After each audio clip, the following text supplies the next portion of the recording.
with that last corner down there by the ambulances, hopefully we won't need those. I don't think we're going to need those, but... Yeah, we definitely needed those, and you'll see footage of that later.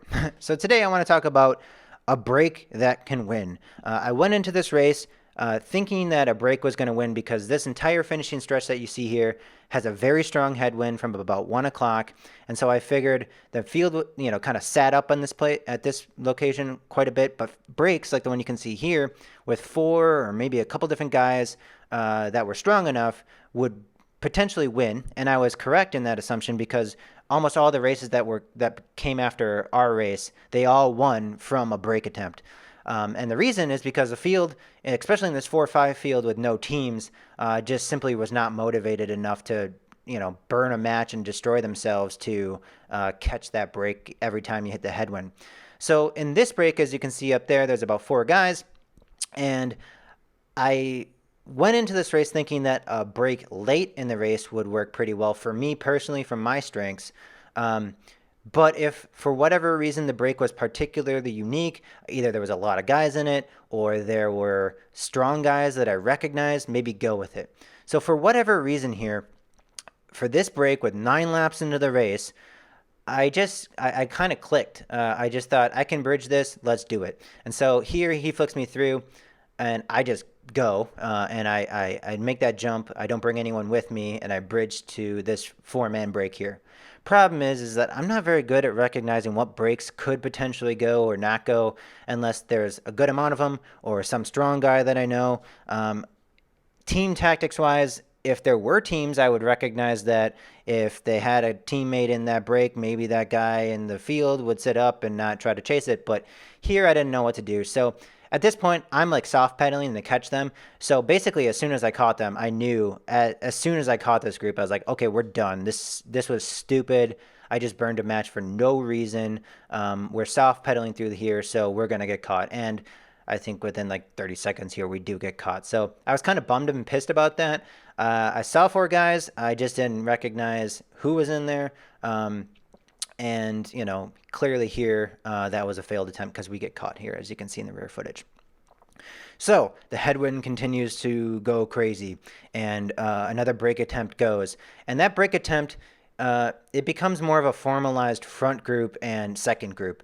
The headwind here, again, causing all sorts of carnage. But it wasn't really until about maybe this point that I look ahead and I see, wow, it's really strung out and there's a good amount of guys up there.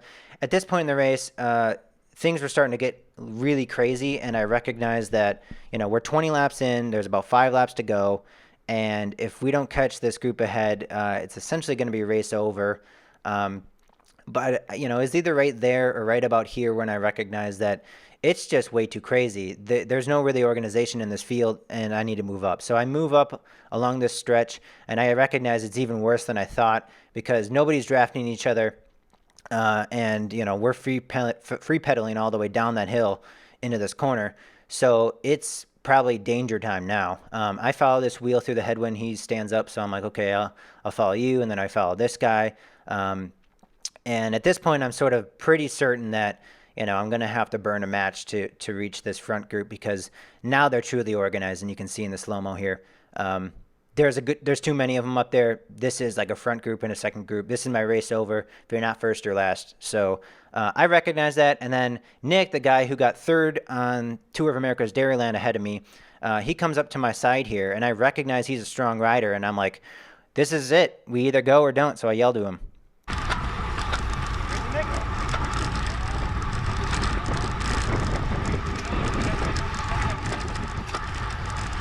So I essentially say that break is going to make it.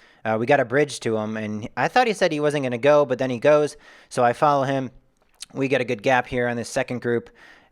He puts in a very good, strong effort to get our speed up, and he flicks me through, and I oblige, and I'm putting some strong power down, and we're about to catch this front group. So it was somewhat easy when you had 2 guys and you recognize that the guy next to you was strong enough to do it.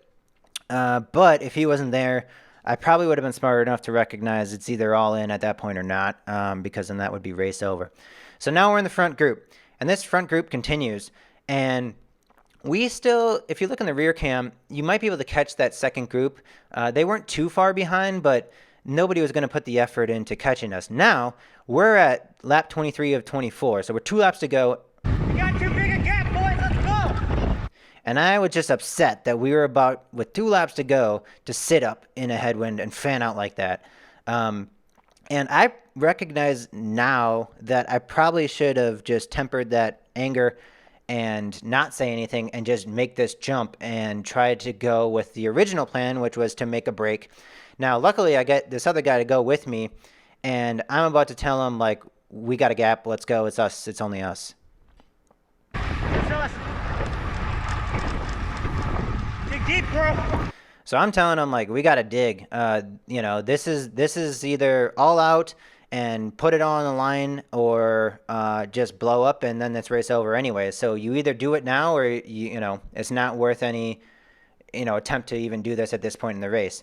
So he's about to soft pedal. We go a little bit slower here, and I need to encourage him saying, like, no, we're not slowing up now. We got a gap. Go.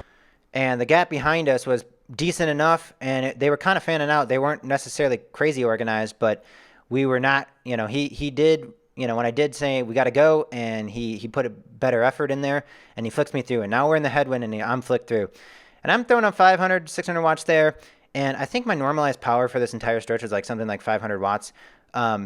But, you know, I went deep. I knew I was going to go empty, and I needed to go as if this was the end of the race, because it was the end of the race. I thought maybe somebody would sit up in the field, but Kyle is just stupid strong, and you can see he catches us here.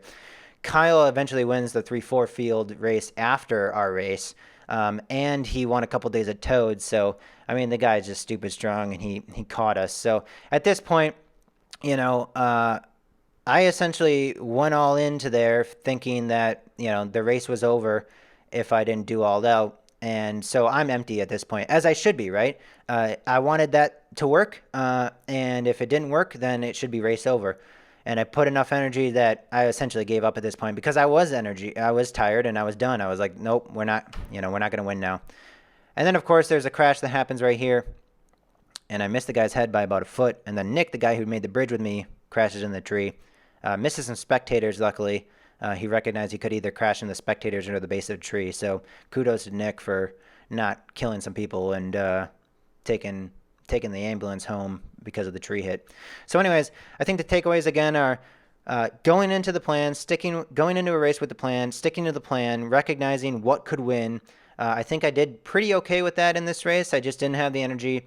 I also didn't recognize that if you were going to go in an early break, what might be a good composition of that break to win and what you'd want to actually jump to, because essentially as soon as I did that, I failed.